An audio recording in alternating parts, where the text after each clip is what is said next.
могу сказать, то, что разрушать она всегда красиво. И работал, в такси работал, это нормально. То есть, знаете, такой рекорд такси, СМС такси были такие. Я недавно поменял номер, и родственники мои не знают об этом, честно. Мой номер не знает. Да, отец знает. Ой, это уже больная тема, честно. У нас менталитет такой, когда каждый пытается, так скажем, найти выход и там, в целях устройства на работу, в целях решения каких-либо своих проблем. Я сам как бы тоже могу за себя постоять. Он меня, вот уже честно говоря, скоро меня домой не пустит. Знаете почему? Потому что я не решаю его, можно сказать, просьбы об устройстве на работу. Я могу даже лук порезать таким образом, то что моя супруга, к примеру, не может так резать лук, нашинковать. Были моменты, когда я впадал в депрессию. А для мужчин это очень даже тяжело оказывается.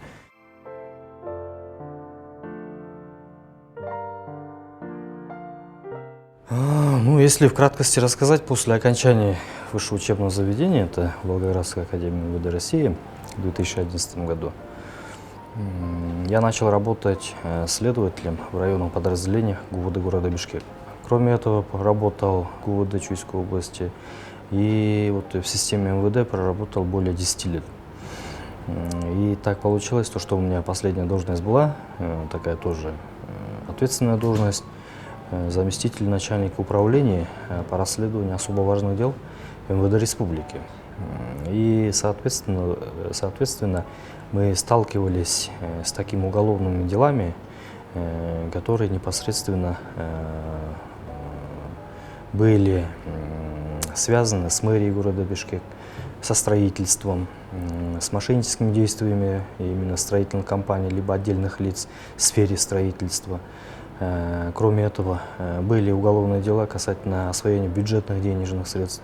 Ну, такие экономические дела, которые затрагивали общественность. И, соответственно, за годы именно работы в следственных органах я очень много, так скажем, понимал именно в системе управления в целом других государственных учреждений, в частности и мэрии, и других государственных управлений. И так получилось то, что в конце 2020 года, получается, то есть 2021 года, так получилось, это перед Новым годом, ну, поступило такое предложение именно со стороны мэрии города Бишкек проработать начальником управления, то есть департамента по управлению муниципальным имуществом. И так как я сам являюсь, так скажем, молодым, мне сейчас всего 35 лет, и на тот момент мне было всего там 33 года, да? Решил попробовать и дал согласие. И в связи с этим я был назначен директором департамента по управлению муниципальным имуществом мэрии города Бишкек, где я проработал около 8 месяцев. И с момента назначения директором данного управления, ну, мне удалось, можно сказать, мне и нашей команде удалось преобразовать такие вопросы, которые долгое время не решались. Мы стали активно пополнять местный бюджет, были подняты все арендные платежи, были, так скажем, пересмотрены другие нормативно-правовые акты, которым работали данный департамент. И так получилось то, что в августе месяце 2022 года я был назначен заместителем мэра города Бишкек. И также курировал те вопросы, которые раньше мне доводилось работать. То есть это непосредственно земельные участки на территории города Бишкек, земельные вопросы, вопросы индивидуального жилого строения и в целом именно блок, который курировал пополнение местного бюджета, то есть по неналоговым находам. Ну, проработал заместителем мэра больше года, и так получилось то, что в прошлом году, в ноябре месяце, указом уважаемого президента Садыра Нуркузевича Джапарова был назначен директором госагентства по строительству, архитектуры и жилищно-коммунального хозяйства при правительстве Кыргызской Республики. Нет, не сложно было, абсолютно. Я лично думаю, что наоборот было намного сложнее работать именно в следственных органах. Почему? Ну, потому что там ноша тяжелая. Решали судьбы людей. И, соответственно, это самая тяжелая ноша, чем нежели решать материальные вопросы. Она намного легче, чем нежели решать вопросы судеб. То есть, когда ты ставишь человека, можно сказать, под вопросом ареста, лишения самого дорогого это свободы, она намного тяжелее принимать такие решения, чем нежели принимать те решения, которые связаны именно с предпринимательской деятельностью. В системе следственных органов там совсем другая иерархия и совсем другая, так скажем, аура работы. Нет, даже дело не в этом. В мэрии, да, действительно, я и наша команда пытались сделать то, чего не было.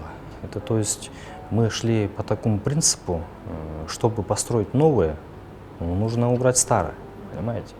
Это всем известная фраза, и она довольно, так скажем, знаменитая и действенная. Что было в наших улицах, честно говоря? Ну, давайте вспомним. Можем взять любое видео, либо фотографии, которые у нас существуют в интернете, и посмотреть, что творилось на тот момент в наших улицах. Какие у нас были пристройки, какие у нас были фасады, какие у нас были тротуары. Ну, я считаю такое, что нужно было это сделать, и взял на себя такую ответственность, что буду очищать. И это нам удалось. А что касается, почему я притих, ну, да потому что здесь чуть-чуть другая. И при этом другая аура, во-первых, и во-вторых, уже здесь нужно заниматься не точной работой, а политикой. Вот то же самое политика очистки центральных улиц, она работает по всей республике на данный момент. Вы просто, когда будете заезжать в Чолпон-Ату, вы просто посмотрите, что там стало видно. Там на данный момент практически на территории Исыкульской области нету ни одного щита. Понимаете? Это все идет такая политика. То же самое рекламные щиты мы повсеместно убираем, по всей республике. То есть мне сейчас нету необходимости, чтобы за каждую, так скажем, щит либо конструкцию выезжать и там показывать себя. Нет. Если бы я знал, какие были полномочия Госстроя во время работы вице-мэром города Бишкек, я бы точно воспользовался этим. И уж поверьте мне на слово, оказывается, полномочий очень много, которые могут исследовать и дать заключение, является ли какой-либо той или иной объект безопасным или небезопасным, элементарно. А у нас таких объектов очень много. Но в любом случае нужно отдать должное, что в каждом городе и в каждом населенном пункте есть свои руководители в лице мэров, акимов, Айлюк Мыту, которые непосредственно должны также отвечать. Да, мы даем задачу и даем, так скажем, проводим контроль, помогаем и стараемся делать ту же работу, которую мы раньше делали. И это никоим образом не остановилось, и работы на данный момент стало намного больше, чем было, нежели в мэрии города Бишкек.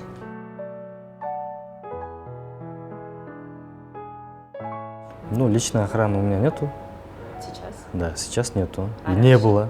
И не было. Честно говоря. Я сам тоже могу за себя постоять.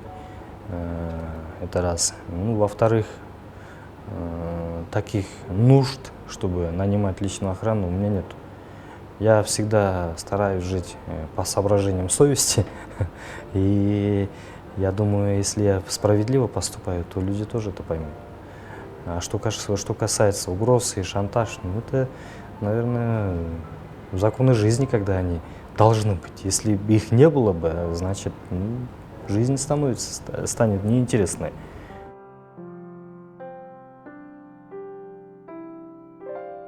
Больше, наверное, когда был следователем.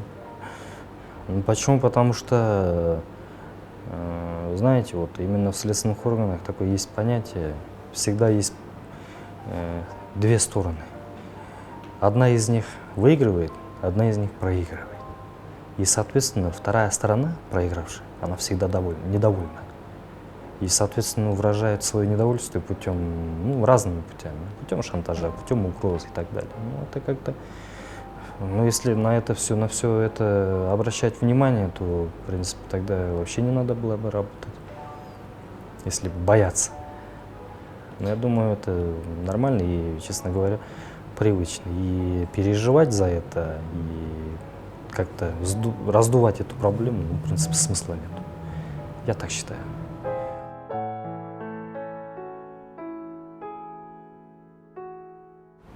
Честно вам скажу, в последнее время, когда вижу новые объекты построенные, появляется желание, так скажем, еще больше строить. Когда ты новый объект строишь, это целое произведение искусства, можно сказать. Туда вложено немало сил и средств для того, чтобы ее возвести. И самое главное, видеть радость людей, которые радуются этому объекту, местные жители, там, школьники, я не знаю, другие, так скажем, социальные объекты, да, и смотришь вот на людей, когда у них в глазах радость видишь, что у них появился новый объект. Вот это самая главная приятная вещь, оказывается. Но по части экшена могу сказать, что разрушать она всегда красиво. То есть, когда работает экскаватор, я не знаю. Вы кайфуете? Не то, что кайфую, это чисто для экшена, минутное. А что касается, когда ты какой-то за объект взялся, построил ее, и когда ты мимо каждый день проезжаешь, это вот намного приятнее. Это вот такой длительный эффект.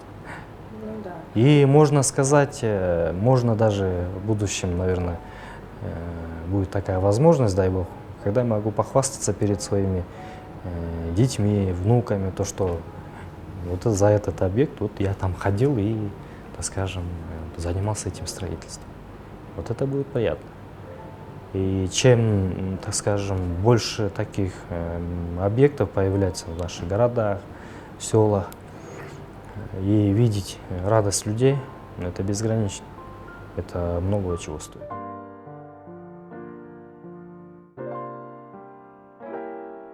Так сложилось то, что за долгое время работы именно в органах милиции, правоохранительной системе, принимать такие взгляды я научился. Вот это, я считаю, это тоже искусство. Видеть человека, грустившего, да, можно сказать, за какое-либо деяние, и который, так скажем, признает свои деяния, это совсем другое. А есть моменты, когда ты человека, так скажем, незаконно, можно сказать, несправедливо принимал решение в отношении него, и видеть эти глаза, это совсем другое. Понимаете? Разница, большая есть такая разница в гневе. Когда человека ты, можно сказать, несправедливо чего-то лишаешь, у него появляется разгневанный взгляд. А это очень, так скажем, больная точка для человека. И, соответственно, это тоже надо уметь различать.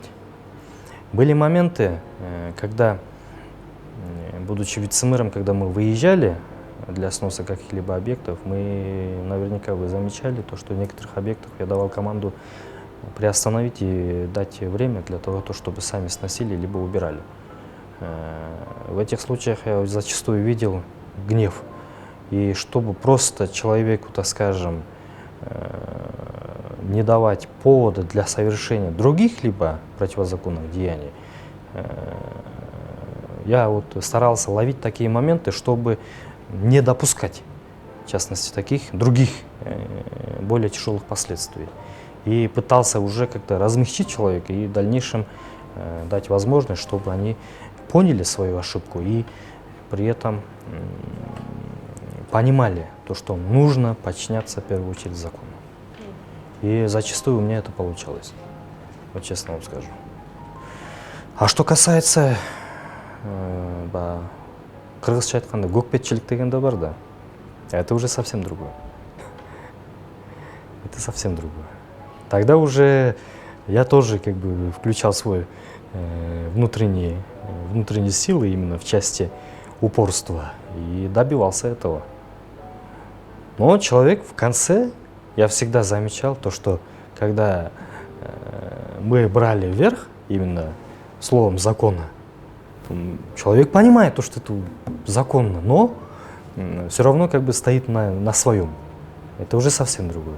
И уже в конце с этими людьми зачастую они обратно же приходили и давали понять то, что они неправы и нужно сотрудничать с госорганами. Это уже совсем другое. То есть каждый момент по-своему индивидуален. И зачастую эти моменты, они в какой-то мере сохраняются в памяти. И мимо проезжая этих же улиц, этих же объектов, я всегда это все вспоминаю и стараюсь их не забывать.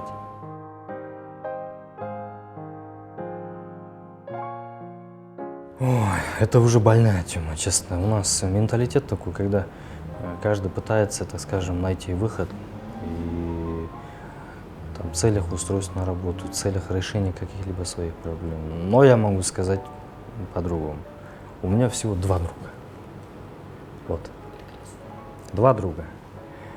Один переехал в Соединенные Штаты Америки, другой работает в милиции. И они оба ни разу ко мне не обращались. Вот честно вам скажу. Ни разу ко мне не подходили, не обращались и, так скажем, не просили. Они живут своей жизнью. И самое главное, вот этими друзьями у нас мы смогли достичь такого уровня, когда мы не смотрим друг на друга по социальному положению. У меня тоже в жизни бывали такие сложные моменты. Были моменты, когда я впадал в депрессию. А для мужчин это очень даже тяжело оказывается. И вот эти 2 друга мои, друзья, да, они единственные люди были, которые приезжали и вытаскивали меня из этой депрессии. Вот честно вам скажу. Они были единственными, когда я нуждался, так скажем. Они ко мне приезжали и просто протягивали свою руку помощи. Это друзья мои, которых я знаю около 15 лет. Мы с ними познакомились, когда учились еще в Волгограде. Они оба бывшие сотрудники, один из них бывший сотрудник милиции, тоже учились, они оба учились в Волгоградской академии МВД. Мы с ними вместе жили в одной комнате. Мы с ними делили, можно сказать, последний курсантский хлеб. Мы с ними, так скажем, проводили бессонные ночи, там, по молодости. Мы проходили те или иные испытания судьбы, которые у нас были вообще в жизни, честно вам скажу, вот когда вот полноценной, так скажем, совершеннолетней жизни. И, соответственно, эти 2 для меня, они намного больше, чем просто друзья. Я стараюсь им ценить и стараюсь, так скажем, хранить те моменты, которые у нас вообще в жизни были. Они для меня, вот, пользуясь случаем, наверное, хочу просто им передать привет, чтобы, самое главное, чтобы у них в жизни все было хорошо, и они добились то, чего они сами об этом мечтают. Это самое главное.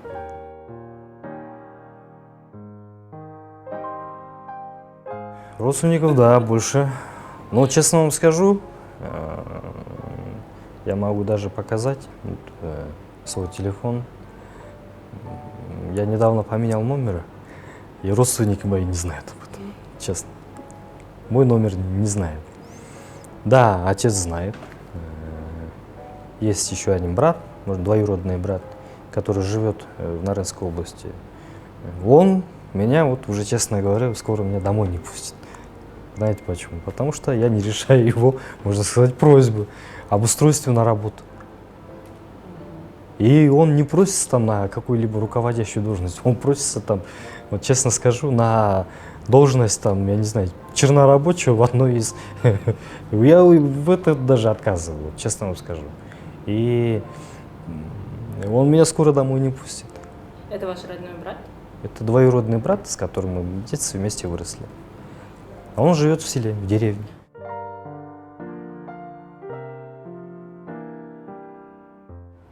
Я считаю, то, что каждый человек должен добиваться всего сам, в первую очередь.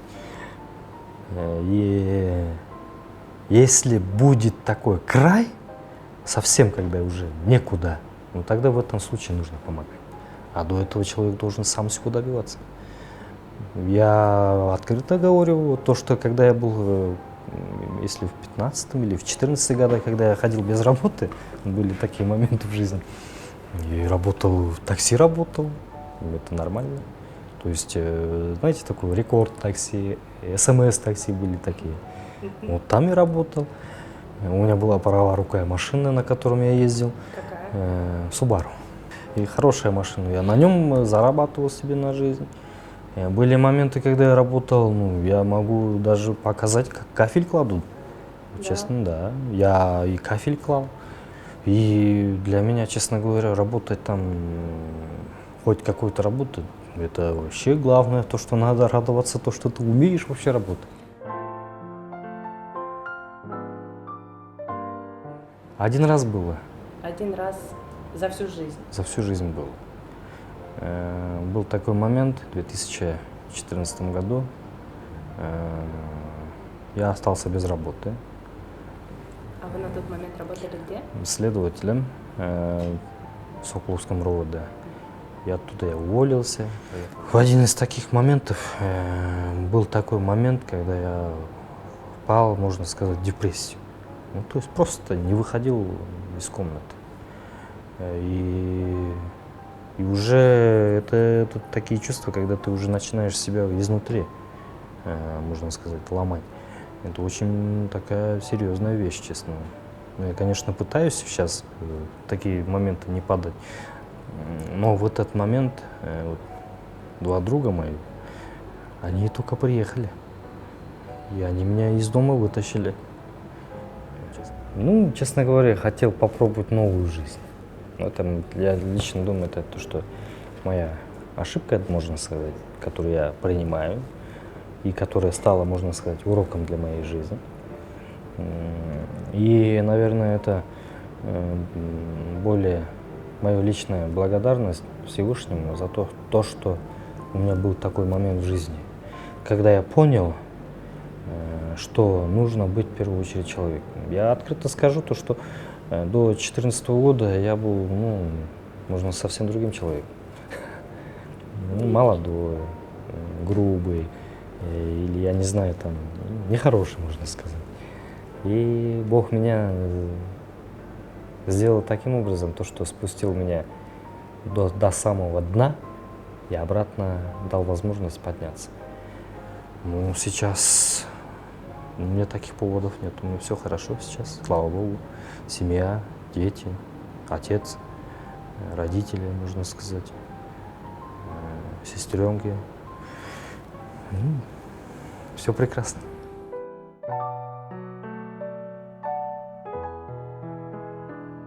Слушайте, я вот честно скажу, я люблю готовить. Что вы любите готовить? Я очень хорошо готовлю плов, к примеру. Бешбармак, соответственно. Дымдаму люблю готовить. Курдак. Ну, такие чисто мужские, так скажем, блюда. Шашлык неплохо готовлю. Я могу даже лук порезать таким образом, то что моя супруга, к примеру, не может так резать лук, нашинковать. И стараюсь супруге тоже помогать.